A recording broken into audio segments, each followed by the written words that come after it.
I was very upset when I heard the news last night. And having looked at the clips, he literally went like that. He literally moved his head sharply, as he does, and that's what saved his life. Because if that bullet had been just a couple of inches to the other side, he would have been gone. Of course, one man is dead, 2 are critically injured.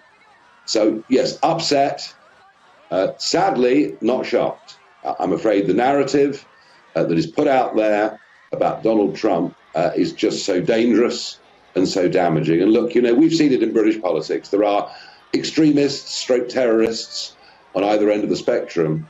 But what we see through mainstream media and social media are millions of people turning towards hatred. And I have to tell you, Tom, we're not that far behind, I'm afraid, in this country too.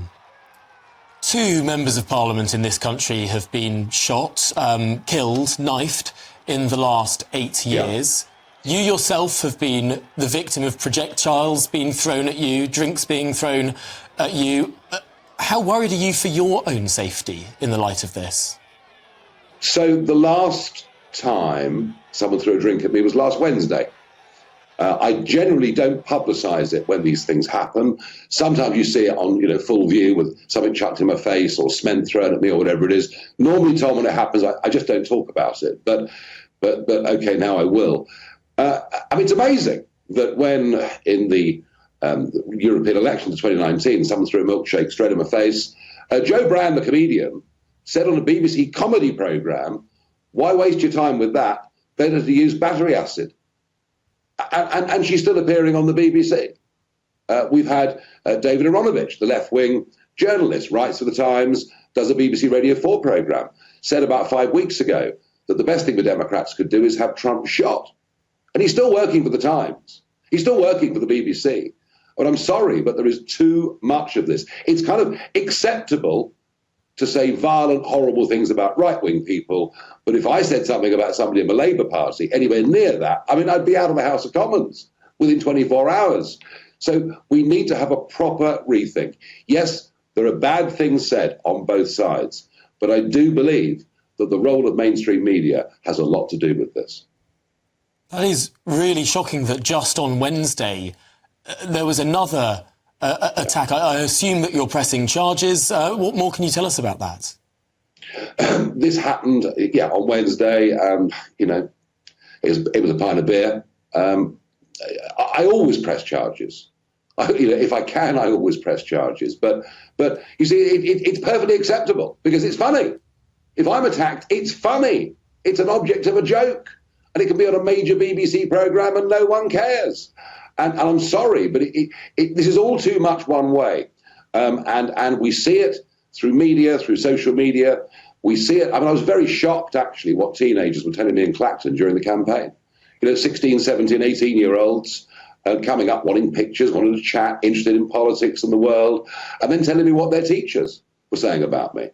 Of course, we want robust, healthy debate. We've always wanted that. And, I grew up in a world where left and right-wing politicians argued furiously, but they could go for a beer afterwards.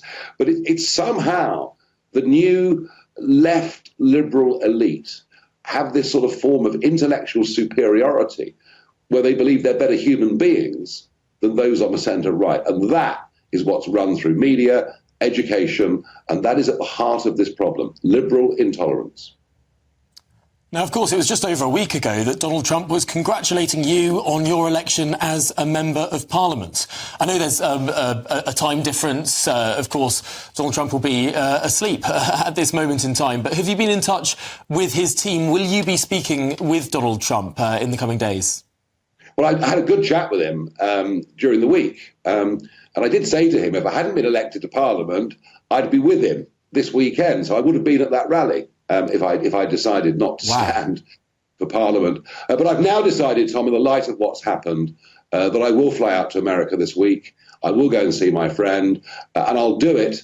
I'll listen to his acceptance speech at the convention on Thursday, and I'll do it not just as a friend, but I'll do it because we have to stand up for democracy. We have to stand up for people to be able to campaign. If we don't, we're absolutely sunk. That's a powerful symbol. I'm sure many people will remember when Tony Blair, dropped things, flew out to the United States after the 11th of September 2001. It was seen to be a huge moment of unity between our countries. I suppose at moments like this, it does feel like there is something profound going on, and that sort of gesture of unity, I'm sure, will be hugely, hugely appreciated. Nigel Farage, thank you so much for joining us here on the Camilla Tominey programme. Really, really appreciate your time.